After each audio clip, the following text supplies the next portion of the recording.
इकबाल नगर में और जितने ये एरिए हैं जो गरीब बस्ती है, जब हम वहां पर गए तो रास्ते ऐसे हैं कुछ जहां हम जा भी नहीं सकते। इतना बुरा हाल हुआ है आपके इकबाल नगर और इसके आसपास के एरिए का। आपको शायद ही पता होगा कि 2012 में इस एरिए के लिए 95 करोड़ का बजट मंजूर हुआ था और 2012 के बाद MIM के जो आए थे 13 नगर सेवक, और उस वक्त महापौर कौन थे आपको पता है? चाहते तो वो बजट को यहीं रहने देते, दूसरी तरफ ना भेजते। आज तक आपका ये इलाका ऐसा है। यहाँ की बात छोड़िए, हमीदिया कॉलोनी जो हिलान नगर या पाकिजा नगर है, हम जा रहे थे और एक बच्चा घर के सामने, नाली नहीं पूरी घर के सामने पूरी हिलाजत थी और वो घर के लोग थोड़े थोड़े पत्थरों पे से चल के रास्ते पे जा रहे थे। वहां पर एक बच्चा इतनी जोर से गिरा और इतना बिलकता हुआ वो 5 साल का बच्चा अपनी माँ के पास पहुंचा। हमारे हाथ में जो थे हमारे पॉम्पलेट थे और हमें इतना बुरा लगा, हमने उनसे बात भी नहीं की। थोड़ा आगे हम गए तो एक लेडीज घर के बाहर आई, उसने कहा कि जल्दी बोलिए मैडम क्योंकि मेरा बच्चा बीमार है। तो मैंने कहा कि उसे क्या हुआ है? तो उन्होंने कहा कि मैडम मेरा बच्चा, ये जो सामने का जो नाला है, ये नाला जो खुला है, ये जो कचरा इसमें ब्लॉक है, यहाँ मेरा बच्चा गिरा और 10-12 दिन से मेरा बच्चा आज बीमार है, उसे खून के मोशन हो रहे हैं, वो बच्चा मेरा बहुत ज्यादा आज बीमार तकलीफ में है। तो मैंने कहा कि मुझे वो बच्चा देखना है। तो वो 3 साल का बच्चा, इतना बुरा लगा उसे देखकर, जो झूले में था, ना तो वो खाना खा रहा था और उसकी माँ जो थी वो कह रही थी कि मुझे इसके इलाज के लिए पैसे नहीं थे, मैंने अपनी सोने की बालियां बेची हैं। वो बच्चा हजरत अली मस्जिद के पास है, आप भी चाहे तो देख सकते हैं। ये हाल है किनका? जिनके इलाके के लोगों को आपने महापौर बनाए, सभापति बनाए, विरोधी पक्ष नेता बनाए, इतने बड़े बड़े ओहदे आपने उनको दिए और आज वो रो रहे हैं वोटिंग के लिए। रो तो रहे हैं उनके इलाके के लोग, बिलकते हुए बच्चे, वो माएं, वो गरीब लोग अपने घरों की जमीनों के लिए रो रहे हैं। आज आपको सोच समझकर वोट देना है। देखिए, वोटिंग के पहले आपको प्रसाद दिया जाएगा, मुंह मीठा किया जाएगा। 1-2 दिन तो हम आराम से रहेंगे, ले लेना, मगर याद रखिए जो 5 साल आपके घर डूबे हैं वो घर महफूज नहीं रहेंगे उस मिठाई में। आपके जो बच्चे गिर रहे हैं वो बच्चे महफूज नहीं रहेंगे उस मिठाई में। आपके जो घर की खवातीन परेशान है वो खुशहाल नहीं रहेंगी उस मिठाई में। आपको इस बार देवलूर नाके के हालात बदलने हैं और सिर्फ वो आप ही कर सकते हैं। आज हम राष्ट्रवादी से क्यों है? क्योंकि हम बजट ला सकते हैं, हम यहाँ की तरक्की के लिए नए नए मंसूबे बना सकते हैं। आज सिर्फ अजित पवार साहब नहीं बल्कि राष्ट्रवादी कांग्रेस से मुस्लिम आरोग्य मंत्री, जो दवाखाने, जो हॉस्पिटल, जो मेडिकल के जो मंत्री होते हैं वो हसन मुशर्रफ साहब हैं। हमारे साथ इदरीस साहब है जो एनसीपी जो ऊपर ओहदे में है। आज सना मलिक है। आज हमारे साथ हमारे जो मुस्लिम समाज के हैं आज वो बड़े बड़े ओहदों पर हैं। हमने इसीलिए इस पार्टी को चुना है ताकि हम यहाँ के हालात बदल सकते हैं, हम यहाँ पर अलग अलग मंसूबे ला सकते हैं, बजट ला सकते हैं। ये आपको तय करना है। देखिए, मुझे ज्यादा कुछ भी नहीं कहना है, मुझे भाषण भी नहीं देना है। आज हम सब खड़े हैं, मुफीद भाई, मैं, बशीर भाई, दस्तगीर भाई, सिर्फ यहाँ पर अपना भाषण देने नहीं आए हैं, आप लोगों को समझाने के लिए हम यहाँ पर हैं। हम बार बार कह रहे हैं कि देखिए हालात बदलिए, डरिए मत, डरिए मत। जो ये डराएंगे, बिल्कुल डरना नहीं है। आपको अपने घर के हालात देखना है, अपनी नस्लें देखना है, अपने बच्चे देखना है। कब तक यूं बर्दाश्त करोगे? बताइए मुझे, 15 तारीख को आप अपना फैसला बदलेंगे या नहीं? प्रभाग 12 के अंदर जितने नल नाली रोड है उनका नहीं। मेरी आप सबसे अदबन गुजारिश है कि वोट देने से पहले कम से कम अपने खुद के घर कने की नाली, रोड, नल इस बारे में तो कम से कम सोच कर वोट दे। पूरा नहीं सोचना है, पूरे प्रभाग का नहीं सोचना है, पूरे प्रभाग के लोगों को नहीं सोचना है, बस कम से कम इस लेवल के अंदर तो सोचे। ये एक चीज तो सोचे कि भाई हमने इससे पहले जिनको वोट दिया था उन्होंने हमारा क्या काम किया, हमारे वोट का क्या इस्तेमाल किया, और आज हम जिन्हें वोट दे रहे हैं ये आगे हमारा क्या काम करेंगे। इतना सोचना पड़ेगा, समझना पड़ेगा मेरे भाई। हमारा वोट बहुत कीमती है। हम जिसको वोट दे रहे हैं वो आदमी हमारे क्या काम आने वाला है, हमारे मोहल्ले के क्या काम करने वाला है, ये इसके बारे में हमको सोचना पड़ेगा। हम हर बार भूल जाते, हर बार नादानी का शिकार हो जाते। ये कब तक चलेगा? और 50 रुपए की नोट दे और वो बच्चा नोट घुमा के आ जाए तो पूरे घर में, पूरे खानदान में, पूरे मोहल्ले में बोमा बोम हो जाती कि इन्हें पैसे घुमा देता, दीवाना है, इसको पैसे इसके हाथ में मत दो। जब 10 रुपए, 50 रुपए, 100 रुपए के बारे में इतना सोच सकते कि एक बार गलती करने के बाद दूसरी बार नहीं दे सकते, तो 5 साल के अंदर 1825 दिन आते, तो 1825 दिन का हिसाब हमारे पास नहीं रहता। 18,025 दिन का कि भाई हम हमारा वोट दे रहे हैं, ये क्या काम करेंगे, कैसे काम करेंगे, इन्होंने आज तक के क्या काम किया, और ये वोट लेने के बाद कितने बार हमारे मोहल्ले के अंदर आए, कितने बार हमारे जो है तो मामलात के अंदर आए, कितने बार हमारे मसले मसाइल के अंदर आए, और हम कितने बार इनका ने हमारे मसाइल को लेकर गए और इन लोगों ने बैठकर अपना खुद का मसला समझ के हमारे मसले को हल किया। अगरचे ये लोग वार्ड नंबर 12 में अगरचे डेवलपमेंट करते थे और हमारे को महफूज रखते थे, हमारे अवाम, गरीब अवाम को तकलीफ नहीं होने देते थे, तो आज मुझे भी खड़े रहने की जरूरत नहीं थी।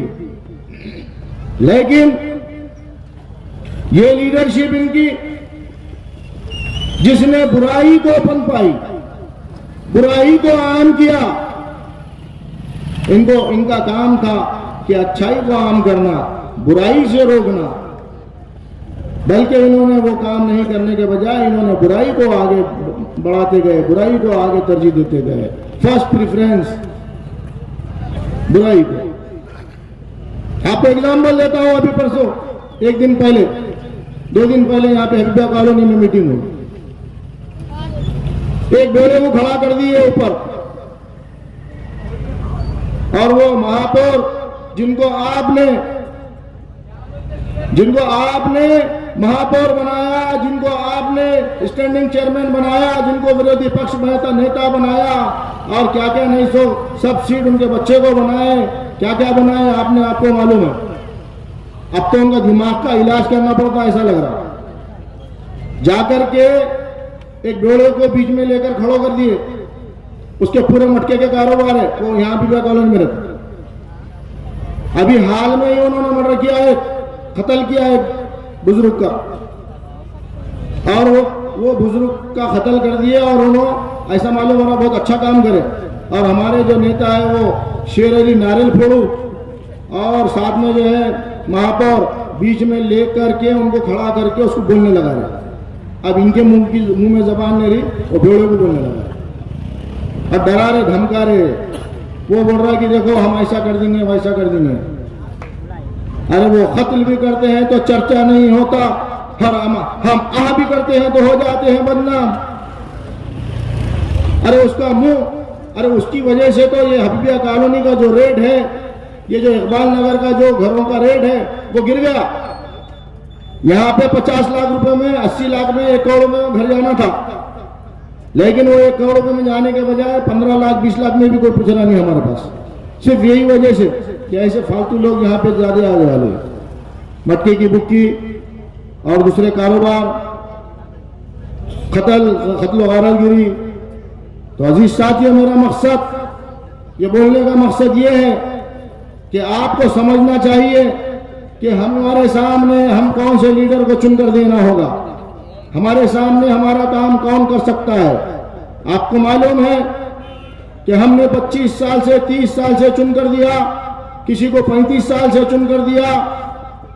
इन्होंने आपका क्या काम किया? करोड़ों रुपए का फंड आया, करोड़ों रुपए का फंड आने के बाद 95 करोड़ 100 करोड़, लेकिन आप देखिए डेवलपमेंट का क्या हाल है। और वो 95 करोड़ 100 करोड़ भी कैसे आए मैं आपको बताता हूं। अजीज साथियों, ये इकबाल नगर का जो इलाका है, आप जानते हैं कि यहाँ पर एक वक्त में आपके महापौर को आपने चुन कर दिया था, लेकिन उसके बाद में चुनकर देने के बाद उन्होंने अपने एरिया को, इस इलाके को नगर पालिका महानगर पालिका से वो एरिया को काट दिया गया और हमारे यहाँ के गरीब अवाम को वोट देने से महरूम कर दिया गया। ये आप जानते हैं या नहीं जानते, या मैं आपको याद दिलाना चाह रहा हूं? जानते क्या भाई? आप जानते ये एरिया में वोट देने का हक खत्म हो चुका था। मैंने यहाँ के कुछ लोग, अभी भी कुछ बुजुर्ग लोग हैं यहाँ पर बैठे हुए, उनको मालूम होगा। मैंने यहाँ पे जब 2007 में चुनकर आया तो यहाँ के कुछ लोगों को मैं डॉक्टर श्रीकर परदेशी के पास लेकर गया। डॉक्टर जो कलेक्टर थे हमारे यहाँ के, उनके पास लेकर गया मैंने।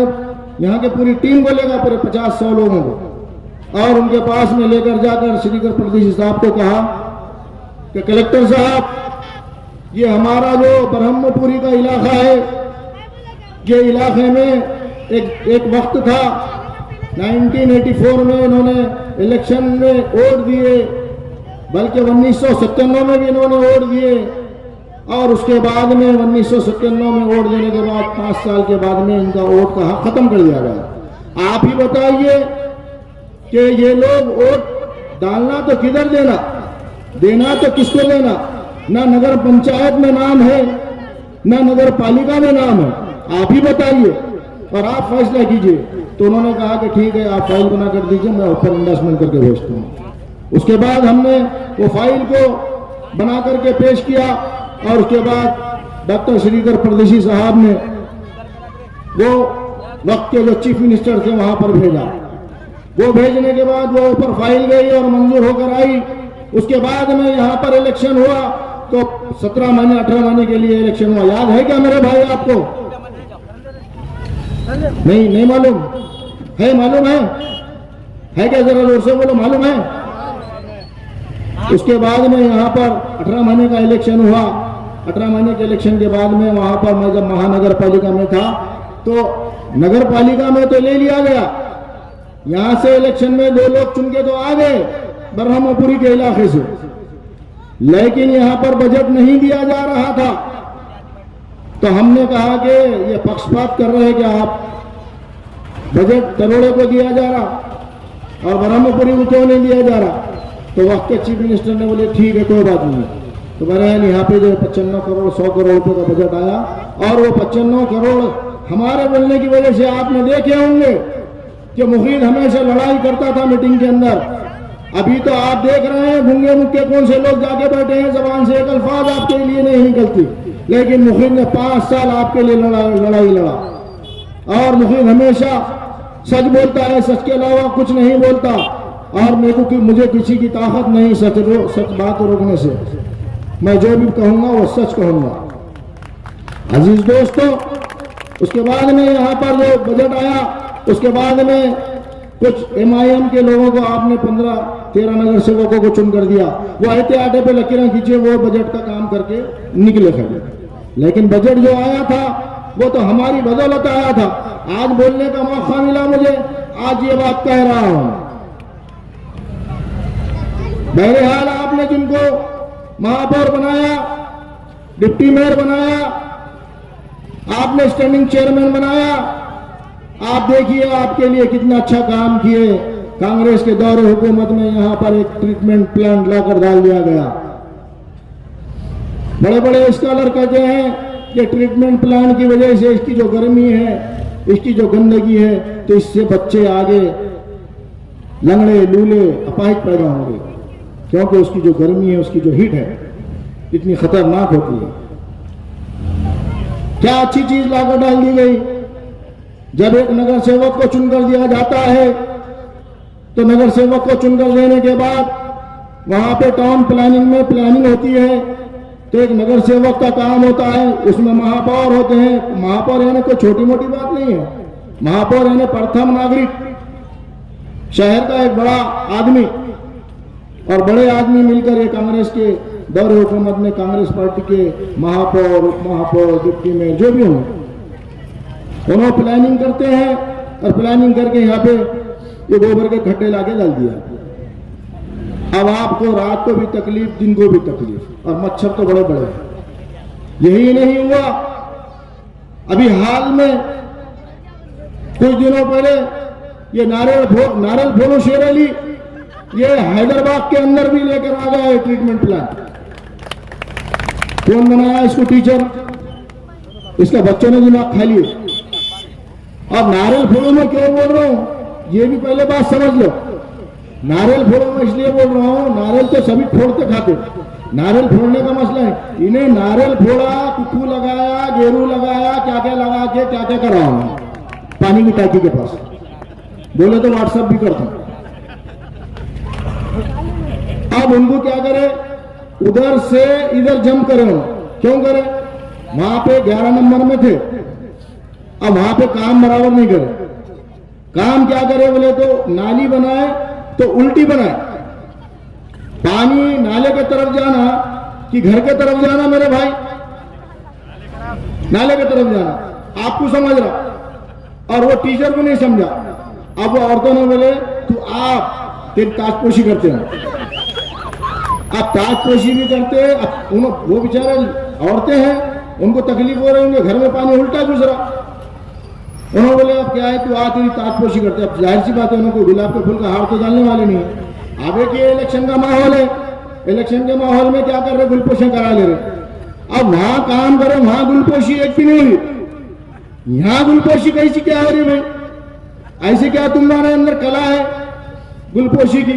तो मैंने पूछा एक दो लोगों को, भाई ये इनकी जो गुलपोशी हो रही, तो आखिर वजह तो भी क्या है, मुझे नहीं समझ रहा। मैं तो यहाँ रहता हूँ, मेरी कोई गुलपोशी नहीं करा अभी तक। अरे मुखित भाई, बात ऐसी नहीं है, बात ऐसी है कि कुछ 2-4 लोगों को बुला रहे और कुछ 4,000-3,000 रुपए दे रहे। ये 3,000 में क्या कर रहे हैं, 200 रुपए के 500 रुपए के हाथ, तू 500 ले, तू 1,000 ले, तू 1,000 ले, और हमारी गुलपोशी कर। और हम ऐसा बोलो कि सेठ आ रहे, साहब आ रहे, सेठ आ रहे, साहब आ रहे, तो साहब भी आ रहे, सेठ भी आ रहे, बोल के इनकी गुलपोशी कर। ये चल रहा सिलसिला। अरे ये ढंगे कह को मेरे भाई, अरे तुम इतना काम करने वाले रहते थे तो तुमको वार्ड छोड़ने की जरूरत नहीं रहती थी, वो औरतें ही नहीं मारते थे, कपड़े नहीं फाड़ते थे तुम्हारे। अरे तुम काम करने वाले अगरचे रहते तो तुमको इतनी भोगने की जरूरत क्या गिरती, इतने चीखा मारने की क्या जरूरत गिरती? हमारी एक अलग बात है, ना हम कोई नगर सेवक है, ना कोई सोशल वर्कर है, ना कोई हमारी पार्टी थी, तो हमारा कुछ नहीं है, हम अगरचे बोले तो चल सकता। तुम तो 30-30 साल से चुनकर आ रहे, 30 साल से चुनकर आने के बाद में तुम्हारा कोई ठाव ठिकान नहीं है। बंदर के जैसा कभी इधर कभी उधर, कभी इधर से इधर छलांग लगा रहे। एक वाकया बोलते मैं सुनो, ऐसा रहता कि पूरे एनिमल पूरे जमा हो जाते, और एनिमल पूरे जमा होके जंगल में बोलते कि वो शेर राजा रहता, शेर राजा रहता, शेर राजा रहता। बोले अब के क्या करेंगे, बदल के रहेंगे। तो अब इनको क्या करें, इनको बदल के लोगों ने क्या करे कि भाई चलो इनको मौका देना बोल के ये लोगों को दे दिए। तो बोले चलो बंदर को दे दे। अब बंदर को राजा बनाते, अब बंदर को राजा बनाते तो बंदर महल में जाके बैठ जाता। अब महल में जाके बैठने के बाद में होता ये कि बंदर अपना काम करता, कुछ दिन हो जाते, कुछ दिन के बाद में एक बकरी आती और वो बोलती, ओ बंदर तुम तो महल में बैठे हुए और हमारा बुरा हाल है। तो बंदर बोलता, क्यों बकरी, क्या बात है, क्या हो गया? तो बोले मेरे बच्चे को पकड़ के शेर ने दबोच लिया। तो बोले ठीक है कोई बात नहीं, मैं देखता हूं। अब उन्हें बंदर निकला, ये झाड़ से वो झाड़, वो झाड़ से वो झाड़, वो झाड़ से वो झाड़, वो झाड़ से झाड़, भाग रहा इधर से। बाद में बकरी बोली, ओ बंदर मेरा बच्चा है और मेरे बच्चे को वो जो शेर है वो खा जाएगा और जल्दी से उसको निकाल लो। तो बोले बंदर जवाब देता कि देखो बकरी, और ये बताओ कि मैं खामोश बैठा, मैं तो ये झाड़ से वो झाड़ जा रहा हूं, वो झाड़ से वो झाड़ जा रहा हूं, वो झाड़ से वो झाड़ जा रहा हूं, मेरी कसरत में कमी है क्या बताओ आप।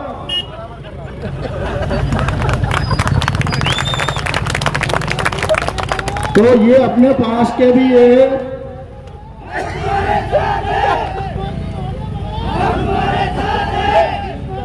अब बताइए कि इनका हाल कभी इधर के वार्ड से इधर, इधर के वार्ड से उधर, काम कुछ भी नहीं, जीरो। आप ही बताइए, इनको जब 20-20 साल से चुन कर दिया, इन्होंने टाउन प्लानिंग में तो कुछ नहीं देखे। आपके कोई मासूम बच्चों को कोई स्कूल दिया? आप बताइए, यहाँ नगर पालिका का आज 30 साल से आपने चुन कर दिया, कोई गार्डन दिया? आप ही बताइए कि यहाँ पर कोई बच्चों के लिए लाइब्रेरी दी गई? आप ही बताइए, आपके मासूम बच्चों को क्या जवाब दोगे आप? हमको तो चूहे खाने अड्डे सब गलत काम करने के लिए सब जमा हो रहे हैं, और लीडर हमारा देख रहा है, जिनको आपने चुन कर दिया उन्होंने कोई लाइब्रेरी नहीं बनाई।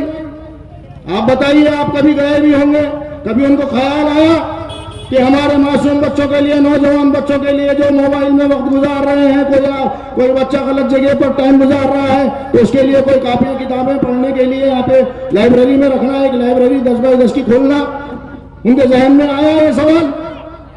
नहीं आया अजीज दोस्तों। यही नहीं बल्कि कोई हमारा एक भाई, कोई हमारी सलम बस्ती है, हमारा ये इलाका गरीब इलाका है, यहाँ की अवाम गरीब है, कोई रिक्शा चलाता है, कोई गाड़ा चलाता है, कोई मजदूरी करता है, कोई मिस्त्री है, कोई दीवार का काम करता है, कोई गिलावा करता है। अजीज साथियों, उनका भी तो दिल कहता होगा कि हमारा बच्चा मासूम कोई डॉक्टर बने, कोई इंजीनियर बने, कोई फिलोसोफर बने, कोई साइंटिस्ट बने। कभी इनकी सोच पैदा हुई? नहीं अजीज साथियों, आपको समझने की जरूरत है। आप उनको वोट दे रहे हैं, उनकी ताकत बढ़ा रहे हैं, आपका काम है, आप ही फैसला करना होगा। आपको समझने की जरूरत है, और आपको अल्लाह ताला ने अक्ल सलीम दिया, आप ही सोच समझ कर फैसला कीजिए। मैं यही बात करने के लिए आया हूं। मैं ये नहीं कह रहा हूं कि मुझे ही वोट दीजिए, बल्कि तुम सोच समझ कर फैसला कीजिए। हमारे बच्चों का मुस्तकबिल खराब हो रहा है। हर 10 साल के बाद एक नौजवान नस्ल निकलती है, और नौजवान नस्ल चले जाए, बच्चे बड़े होते हैं, और वो नस्ल बड़ी होकर के आगे निकल जाती है। हर 10 साल के वक्फे से एक, दूसरे 10 साल के वक्फे से 2, और तीसरे वक्फे से 3 नस्ल हमारी तबाह कर दी गई। हमारे बच्चे कोई डॉक्टर बनने से महरूम रह गए, साइंटिस्ट बनने से महरूम रह गए, हमारा बच्चा इंजीनियर बनने से महरूम रह गया, हमारा बच्चा लॉयर बनने से महरूम रह गया, हमारा बच्चा कोई टीचर बनने से, माहिर तिब बनने से महरूम रह गया। आप ही बताइए, जो हमारे बच्चों में काबिलियत नहीं है, क्या हमारा बच्चा डॉक्टर नहीं बन सकता है? क्या हमारा बच्चा साइंटिस्ट नहीं बन सकता है? बिल्कुल बन सकता है, लेकिन शर्त यह है कि उसको अवेयरनेस लाना चाहिए, उसको गाइडेंस करना चाहिए। हमारे लीडर का काम है कि एक अवेयरनेस लाए। अरे आपने तो स्कूल मासूम बच्चों के लिए कोई एक स्कूल नहीं खोला, एक इंग्लिश स्कूल खोलना चाहिए था, ताकि हमारे बच्चे वहां पर जाकर के एक इंग्लिश स्कूल में इंग्लिश यानी फ्री ऑफ चार्ज पढ़ना पड़े, ऐसा जो है एक स्कूल बनाना था। आपने एमपी को वोट लिया, एमएलए को वोट दिया, एमएलसी को वोट दिया, नगर सेवक बनाए, हर साल को 4-4 वोट मस्जिदों से ऐलान कर करके वोट दिए। वोट ले, वो तो खुशी से वोट ले लिए, मस्जिदों में बिठा के उनके फोटो लेकर के वोट दिए। आपको कोई नौकरी पे लगाया? 35 साल 40 साल हिंदुस्तान से आज तकरीबन 70 साल से हुकूमत कर रहे हैं, मुसलमानों को कौन से नौकरियां दी गई? आप ही बताइए। और उसी की वजह है जो आज कांग्रेस बर्बाद हो रही है, असल में उसको यही बदवा है, क्योंकि हमारी भोली भाली अवाम है, और हमारी भोली भाली अवाम कुछ वजह से आगे बढ़ जाती है, और उनको वोट दे देते हैं। वोट दे करके हमारा काम तो कुछ नहीं होता। हमारा कोई बच्चे को कोई नौकरी है, ना कोई पुलिस डिपार्टमेंट है, ना हमारा कोई बच्चा यहाँ का कोई डॉक्टर बना है, ना कोई इंजीनियर बना है। बना होगा एक खादा गलती से जो है बन गया होगा, वो अपनी होशियारी से आगे निकल गया होगा। अगरचे वो बच्चा अगरचे निकल गया है, अगरचे बच्चा डॉक्टर बन गया है, इंजीनियर बन गया है इस मोहल्ले का, तो बहुत खुशी की बात है। आपने उसके बच्चे के लिए हिम्मत अफजाई का काम किया। आप ही बताइए कि अपने बड़े बड़े फंक्शन हॉल बना दिए, बड़ी बड़ी प्रॉपर्टी खरीद ली गई, लाखों करोड़ों रुपए की इमारतें खड़ा कर दिए गए। लेकिन आप ही बताइए कि जो बच्चे डॉक्टर बने, इंजीनियर बने, जो बच्चा टीचर बना, जो बच्चा फिलोसोफर बना, पीएचडी किया, उसको बुला करके कभी तौफीक हुई कि कोई एक तमगा देना, उसको कोई तोहफा देना, उसको इनाम देना, उसकी हिम्मत अफजाई करना? आप ही बताइए। आप अगरचे नहीं सोचोगे तो न समझोगे तो मिट जाओगे हिंदुस्तान वालों, दास्तान तक न रहेगी दास्तानों। अब जब इलेक्शन आता है, इलेक्शन के सामने तो बहुत लोग आते हैं, बहुत कुछ लोग अपने कार्यकर्ता रहते हैं, और हर पार्टी के भी अपने अपने कार्यकर्ता रहते हैं। उसी तरीके से कांग्रेस के भी कार्यकर्ता रहते हैं, और ये कांग्रेस के लोग आके बहकाते हैं। हर मोड़ पे मिल जाते हैं हमदर्द हजारों, लगता है मेरी बस्ती में अदाकार बहुत है। आपको समझने की जरूरत है। मैंने यहां पर 2007 में, आप जानते हैं या नहीं जानते या भूल गए हैं, हम लोग बहुत जल्दी भूल जाते हैं, याद नहीं रहता, मैं इसलिए याद दिला रहा हूं। अजीज दोस्तों, यहां पर एक बाजू में ट्रीटमेंट प्लान जो है, उसके बाजू में मैं 500 बाई 500 की जमीन एक्वायर किया था। 500 बाई 500 जब जमीन एक्वायर किया तो फाइल पे सिग्नेचर नहीं हो रही थी, तो मैंने कहा डिप्टी कमिश्नर साहब से और कमिश्नर साहब से कि कमिश्नर साहब क्या बात है, और हमारी फाइल के ऊपर सिग्नेचर क्यों नहीं हो रही है साइन? वजह क्या है इसकी? क्या हमारे साथ पक्षपात कर रहे हैं? क्या कर रहे हैं? तो नहीं, मुझे नहीं मालूम है ये फाइल क्या हो। तो मैंने कहा क्या कलम चलाना मेरे हाथ में है, लाओ मैं चला लेता हूं, मेरे हाथ से लिख देता हूं और फाइल तैयार हो जाएंगी फिर। तो कहा कि नहीं, और वो जो इंजीनियर है वो इंजीनियर को बुलाया गया, और इंजीनियर को बुला करके उसको ऑन द स्पॉट सस्पेंड कर दिया गया। वो जो मैं फाइल रखा था उसके सामने। तो मैं कोई ऐसे मनगढ़ंत बात नहीं कर रहा हूं, कोई कहानी नहीं सुना रहा हूं आपको। यहां पर बाजू में उसके बाद में कमिश्नर साहब ने साइन की 500 का। मैंने सोचा कि हमारे बच्चों के लिए कोई एक शीशा खेलने के लिए बच्चे खेलना उसमें, और उसमें एक छोटी लाइब्रेरी बनाना और एक स्कूल वहां पर कायम करना। उसी के बाद से मैं 500 बाई 500 का वहां पे कंपाउंड वाल लिया, और कंपाउंड वाल लेकर के उसको लॉक किया, उसको गेट लगाया। उसके बाद मुझे अवाम ने चुन के लाने के बजाय, मुझे जीत करने के बजाय मुझे डिफीट दे दी, हरा दी। ठीक है, मेरा फैसला अल्लाह के हाथ में था। अल्लाह ने सोचा कि तू नहीं चाहिए यहाँ पे, क्योंकि अल्लाह की मर्जी के बगैर कुछ नहीं होता। बहैसियत मुसलमान हमको तो अच्छा ही सोचना पड़ेगा, क्योंकि आप जो चीज का डिमांड करेगा आपको वही मिलेगा। आप सड़े वाले सेब की अगर लेंगे, डिमांड करेंगे कि सड़े वाले सेब ही आपको मिलेंगे। आप अगर जाकर के अच्छे सेब का डिमांड करेंगे तो अच्छे सेब मिलेंगे। अल्लाह ताला आपके सोच पर फैसला करते हैं। आप ये मत समझिए फैसला, क्योंकि आप ही फैसला करने वाले हैं। कोई अल्लाह की तरफ से कोई आपकी रहनुमाई करने वाला नहीं आने वाला। आपको ही अपने बीच में से आदमी को चुनकर एक अमीर मुतय्यन करना पड़ेगा, एक नगर सेवक मुतय्यन करना पड़ेगा, और वो नगर सेवक कैसा हो, आपके लिए कितना हमदर्द है, आपका कितना खिदमत गुजार है, वो गवर्नमेंट की आंख में आंख डालकर बात करता है या नहीं, मामूली बात नहीं है। चुन के जाना आसान काम है, लेकिन उसके बाद जो होता है 5 साल, तो बड़ी जिम्मेदारी होती है। जिम्मेदारी का काम है अजीज दोस्तों, कोई छोटे बच्चों का खेल नहीं है।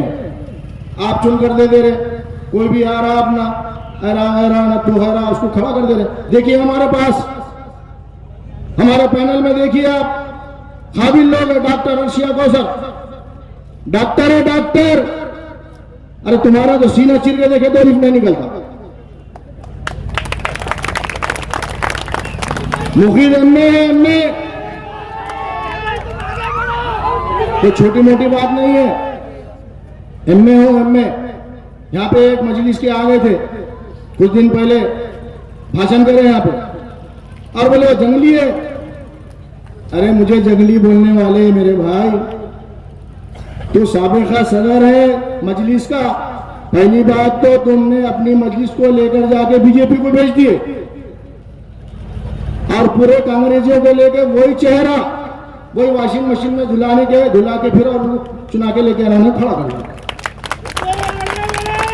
वो चेहरा दोनों हिमायत में जाएंगे तो हिमायत में भी उनको चुन के देना, कांग्रेस में जाएंगे तो भी उनको चुन के देना, जिधर भी जाएंगे तो उनकी सही, बचपन में बोलते थे ना उनकी लाल, तो वैसा।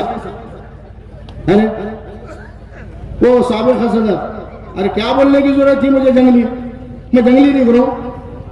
ठीक है, मैं जंगली अगर से दिख रहा हूं ना तो मैं एमए हूं, मैं बीए यूनिवर्सिटी रामानंद तीर्थ यूनिवर्सिटी से पढ़ा हूं और मैं फुटबॉल प्लेयर था। मेरा नाम प्रतिभा निकेतन कॉलेज में है, जाकर देखो, नाम रोशन करने वाला इंसान है। देखिए बोलना बहुत आ जाता है, कुछ भी जो मुंह को आया बोल दे रहे आप, जबान हमारे मुंह में भी है। जंगली अगर से बोल रहे आप, पहले आप अपने गिरेबान में जाकर देखिए, साबिका सदर फिरौन, आप तो फिरौन है, आप तो बीजेपी को बिक गए, आपकी पार्टी तो बीजेपी को चली गई। इधर पढ़ रहे ला इलाहा इल्लल्लाह मोहम्मद रसूलुल्लाह, इधर बोल रहे तेरा मेरा रिश्ता क्या, 40 लाख 50 लाख लाख। आपके कारोबार क्या है? मुफीद को गलत जगह बता देना, कभी मुफीद को कभी गलत जगह बताया। मुफीद ने आज तक जिंदगी में कभी फिल्म नहीं देखा, मुफीद ने जिंदगी में आज तक दारू को हाथ नहीं लगाया, मुफीद ने आज तक के अय्याशी नहीं किया, मुफीद आज तक के जुए खाने पे पत्ते कभी नहीं खेला। आपको मैं इतनी तस्दीक करा के दे सकता हूं, क्योंकि जुबान से कह भी दिया तो ला इलाहा के हासिल, दिलो निगाह मोमिन नहीं तो कुछ भी नहीं। मुफीद वो चीज का नाम है। और आप जो है हमको बोल रहे, आप हमारे को बोल रहे जंगली है, ये है वो है। अरे तुम्हारे कारोबार क्या है? आपने बोले क्या? साबिका सदर फिरौन, आपके कारोबार गुटके के है, वजीर गुटका, और आपका जो नुमाइंदा है इमाम से खड़े वाला, अरे वो 10वीं पे 2 है खाली D.Ed, मैं 10वीं पे 7-8 क्लास पढ़ा हूं। अजीज साथियों, लोग बहकाते हैं, ये चोला बदल कर, ये बुरखा बदल के, ऊपर से MIM हरा और अंदर से पूरा बीजेपी लाल, ये बहका रहे हैं। इन्होंने एक पार्टी में गए पहले, समाजवादी में, आपको मालूम होगा, इनकी जब अनबन हो गई अवैसी बिरादरान से, तो इन्होंने क्या करे, पार्टी छोड़ो। देखो मैं भी कोई पार्टी छोड़ा, मैं भी मजलिस में गया था, लेकिन मैंने कभी किसी को बुरा नहीं बोला, मैंने कभी अवैसी साहब को गलत नहीं बोला, मैंने कभी अकबर अजीम साहब को कभी गलत नहीं बोला। इन्होंने जब छुट के गए तो इन्होंने ये कहा कि अवैसी बिरादरान, अवैसी साहब ने ख्वाजा यूनुस के कत्ल के मामले में 1 रुपए की मदद नहीं करी, खाली चुप बोलते ये लोग। आप ही अपने मुंह से बोले, बदनाम कर दिए। बाद में आपने यही नहीं कहा, आपने कहा कि ये याजूज है माजूज है, बोले कि नहीं? समाजवादी पार्टी में गए थे तो जब तो मुलायम सिंह यादव के कसीदे पढ़ रहे थे आप, बहुत अच्छे मुलायम सिंह हैं, बहुत अच्छे मुलायम सिंह हैं, और आप जो है वो दूसरों को राष्ट्रवादी है, इसी वो वैसी ये वैसी, तुम्हारे को बोलने की क्या जरूरत है? पहले अपने गिरेबान में जाके देखो, आपने आपके कायद को नहीं बख्शे, पहले अपने कायद को बोल रहे बेड़ा है, बोले वो बेड़ा, और बोले तकरीर करते हो तो अकबर साहब बोले वो तकरीर करते हो, नशा करते तकरीर करते। लो अब तुम्हारी, तुम ही छोड़ रहे, सब बोल तुम ही छोड़ रहे, तुम ही अच्छा बोल रहे, तुम ही खराब बोल रहे, समझ में नहीं आ रहा। अब हम समझना तो क्या समझना। अजीज साथियों, इनको 13 लोगों को चुनकर दिया गया था, 13 लोग ये चुनकर गए। उसके बाद में क्या हुआ? जहां देखे कचरे का अंबार, कोई लाइट फिटिंग बराबर नहीं, कोई नाली बराबर नहीं, नाली की साफ सफाई बराबर नहीं। ये नाली साफ सफाई का काम तो छोटा है, अरे मासूम बच्चों की बदवा है अगरचे आप काम नहीं कर रहे तो। आप सोचिए कि अगरचे ये कचरा, देखिए आज भी यहां पर कचरा कितना पड़ा हुआ है, चुनकर तो जा रहे हैं, तो साफ सफाई कौन करेगा? ये आम अवाम की हिफाजत कौन करेगा? आप ही बताइए। मेरे यार अजीज दोस्तों, यहां पर जो गार्डन बनाया गया था, मैंने 500 बाई 500 का गार्डन रखा बनाया, और उसके बाद में उसकी जो बाउंड्री वॉल ली गई थी, उसके बाद में मैं हार गया, और उसके बाद में इन्होंने वो गार्डन की जो जगह थी 500 बाई 500 की, अभी भी आप जाके बाजू में देख सकते हैं, वहां पर कुछ दिन तक जो बीएससीपी के काम चल रहे थे, जो बिल्डिंग घरकुल बना रहे थे, तो वो उनका सामान रखा गया, और उसके बाद में उसको तोड़ करके वो दीवार को खत्म कर दिया गया, और वो भी जो जगह थी 500 बाई 500 की, वो भी ड्रेनेज के अंदर ले ली गई। आप जाके देखिए, ये काम है हमारे लीडर का। आपने गार्डन के लिए बनाया तो नहीं, कभी सोचा तो नहीं। अब क्या बोले, यहां से खड़े रह के बीच में एक ऑफिस की ओपनिंग कर रहे थे, उन्होंने यहाँ के आदमी को जो है झोला दे दिए, और थोड़ा बहुत खर्चा करा दिया वो झोला देके, वो बेचारा मिस्त्री है, और मिस्त्री को नहीं समझ रहा नहीं बेचारे को कि इन्होंने कितने चले वाले हैं, कितने छने वाले हैं, वो मालूम नहीं, वो खर्चा करा दिया उसको। तो ये नुकसान पे नुकसान।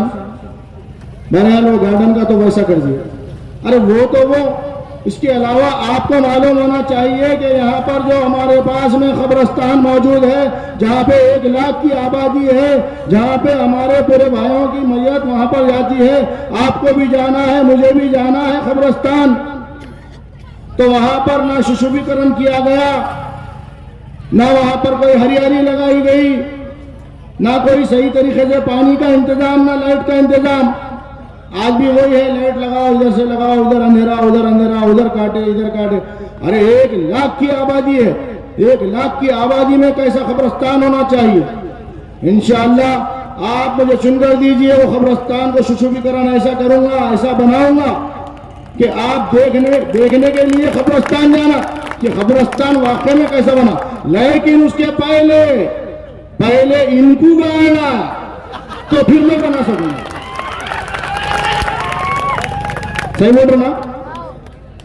तो अजीज साथियों, ये कब्रिस्तान तो छोड़ दीजिए, इसके अलावा भी उन्होंने क्या क्या किए।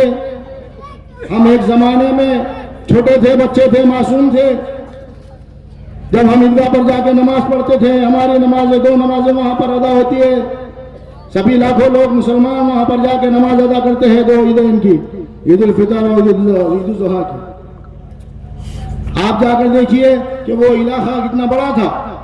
उसके बाद वो जमीन को इन्होंने उल्टा पुल्टा करके खरीद लिया गया। आपने जो ताकत दी थी वही दौलत से इन्होंने खरीद लिया गया। अब वो जमीन को छोटी कर दी गई। होना तो ये चाहिए था कि वहां पे एक प्ले ग्राउंड बनाना था। एक हमारे मासूम बच्चे, नौजवान बच्चे, कोई फुटबॉल खेलेगा, कोई क्रिकेट खेलेगा, कोई बड़ा टेबल टेनिस खेलेगा, कोई बास्केटबॉल खेलेगा। अरे हमारा बच्चा वो खेलेगा तो physical fitness, fit and fit रहेगा। उसके बारे में कभी सोचा आपने? और हम भी नहीं सोच रहे। हम भी आ रहे, उन्होंने अपना 200 रुपये दे रहे, 300 रुपये दे रहे, वोट दे रहे, हम चले जा रहे। अरे 300 में वोट, 400 में वोट, 500 में वोट, कोई फायदा नहीं। अरे अभी पैसे तो खा लो तुम उनके। पैसे पहले के भी है, मेंबर ऑफ पार्लियामेंट को चुन के दिए जब के भी है, विरोधी पक्ष नेता सॉरी एमएलए विधानसभा के भी है, वो भी हिसाब लो, ये भी हिसाब लो, और आपका भी हिसाब करो। पैसे ले लो और राष्ट्रवादी को वोट दो, देंगे ना भाई? देखिए, मैं आपके सामने जो बोल रहा हूं, कोई गलत नहीं बोल रहा हूं। उन्होंने जो स्टेटमेंट दिया है, इनको क्या वक्फ बोर्ड ने लेटर लिखा था, ये डिप्टी मेयर को, बोले वो 11 घंटे जमीन है। 11 घंटे जमीन कैसी है? कौन बोला तुमको? तुम क्या बड़े साइंटिस्ट है क्या? तुम बहुत बड़े ऑफिसर है क्या? आपको सिटी सर्वे ऑफिस में ड्यूटी थी क्या थी? तुम कैसा बोल रहे 11 घंटे जमीन है? मैं तो वक्त का लेटर बताओ 11 घंटे। अच्छा 11 घंटे है तो फिर अब चबूतरा गिने तो 15 घंटे 16 घंटे होंगे। अब जाके देखो आप, फैसला आपका है। चुन के आने के बाद वो 16 घंटे की जगह पे फिर 11 घंटे लेंगे, 4 घंटे वापस ले लेंगे। फिर उन्होंने या तो उनको मीनार तोड़ के देना पड़ेगा या तो फिर सीढ़ी के टप्पे तोड़ के देना पड़ेगा। आप बोलो क्या करने का है, आप देखो। मैं नहीं बोल रहा हूँ, उन्होंने बोले, मेरी बात नहीं है। उन्होंने खुजा के ले रहे, उन्होंने बोल रहे 11 घंटे। उन्होंने बोलते तो मैं क्या बोलता था। उन्होंने सवाल कर रहे, उनको जवाब मुझे देना पड़ रहा। पहले यहाँ पे ऐसे गलत सवाल कर दिए, मुझे जवाब देना पड़ा। हब्बिया कॉलोनी में भेड़ो खड़ो कर दिए, मुझे जवाब देना पड़ा। इन्होंने स्टेटमेंट दे दिए, मुझे उसका जवाब देना पड़ रहा। जवाब तो देना पड़ेगा ना, आप लोगों को कैसा मालूम होगा। ये चोर तो चोर, सिर चोर। अब ईदगाह की बोल रहे हो कि मीनार की बोल रहे, मुझे नहीं मालूम, लेकिन 11 घंटे है बोल रहा था बस। तो ये जो चीज है मेरे भाई, आपको समझने की जरूरत है। आप नहीं समझेंगे तो बहुत परेशान रहेंगे। और ये हालात दिन पे दिन खराब होते जा रहे हैं। ये मुसलमानों को कांग्रेस ने अनपढ़ रखा, जाहिल रखा। हमको जो है आगे की तरक्की करने नहीं दिया। माशी मैदान में हो, समाजी मैदान में हो, या कौन से भी मैदान में हो, फिजिकल मैदान में हो, लेकिन तालीम मैदान में तो वो आगे नहीं आने दिए, माशी मैदान में आगे नहीं दिए। कितने बच्चों को लोन दिलाया उन्होंने, कितने बच्चों को डॉक्टर बनाया उन्होंने। इन्होंने कोई बच्चे को, कोई गरीब आदमी है किसी को लोन दिलाया कि एक 50-100, मैं एक नगर सेवक बना था, 200 लोगों को लोन दिलाया था मौलाना अब्दुल कलाम आजाद से। तो इन्होंने कितने लोगों को लोन दिलाया वो आपको मालूम, मुझे नहीं मालूम। इन्होंने 40-50 साल से चुन के गए, तो इनका काम था क्या क्या करना। तो बहरहाल हमारा ये ख्याल है कि आप अगर हमको चुन कर देंगे तो मैं ये बताना चाहता हूँ कि मैं एक अच्छे से इंग्लिश स्कूल बनाऊंगा गरीब बच्चों के लिए, जो कम फीस में रहे। और उसके साथ साथ यहाँ पे एक गार्डन का इंतज़ाम, इंशाअल्लाह जो गार्डन को ख़त्म कर दिए, यहाँ पे गार्डन का इंतज़ाम, एक लाइब्रेरी का इंतज़ाम, यहाँ पे इंशाअल्लाह ये रोड, नाली, ये तो छोटी मोटी चीज़ है मेरी नज़र में। ये पानी, अरे पानी मिल रहा है तो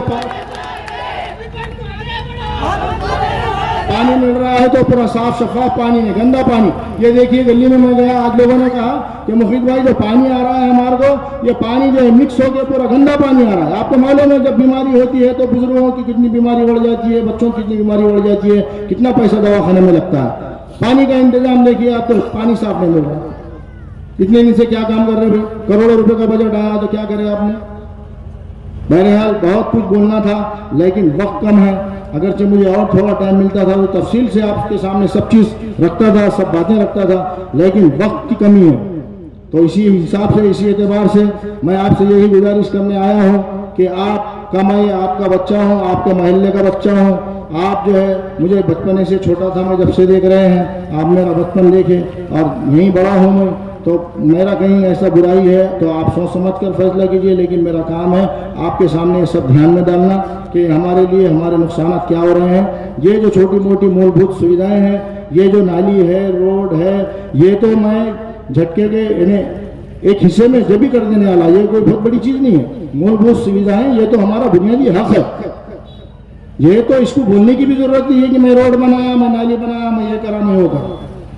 बहरहाल साथियों, आपने, मैं कुछ लोगों से पूछा, कुछ उलमा हुफ़ाज़ लोगों को बिठाया, पहले पूछा इंटेलेक्चुअल लोग जो थे कि मैं खड़े रहना चाहिए या नहीं खड़े रहना चाहिए। तो वो लोगों ने कहा कि मुफीद भाई आप खड़े रहिए, क्योंकि आपके अंदर एक काबिलियत है, एबिलिटी है। अगर चाहे आप नहीं खड़े रहेंगे तो और बुरे बुरे लोग सामने आ जाएंगे। बहरहाल उस हिसाब से मैं भी जो खड़ा रहा, तो उन्होंने मुझे जो राय दी, मुझे एडवाइस दिया, मैं उनका भी शुक्रिया अदा करना चाहता हूँ। और आप यहाँ पर जब से बैठे, इतने कीमती वक्तों में से आपने वक्त निकाल कर यहाँ बैठे, आपका भी बहुत बहुत शुक्रिया अदा करना चाहता हूँ, शुक्रिया अदा करूँगा। और उसी के साथ साथ मेरी माएँ बहनें अगरचे घरों में बैठकर मेरी पर्दानशीन और पाकदामन माँ और बहनें सुन रही हैं, तो मैं उनका भी दिल से, तहे दिल से शुक्रिया अदा करना चाहता हूँ। इसी के साथ उठो मेरे वतन के गरीबों को जगा दो, काफ़ो अमरा के दरो दीवार हिला दो, ये खामोश मिजाजी तुम्हें जीने नहीं देगी, जीना है इस दौर में तो कोहरा मचा दो। अल्लाह हाफिज़। जय राष्ट्र।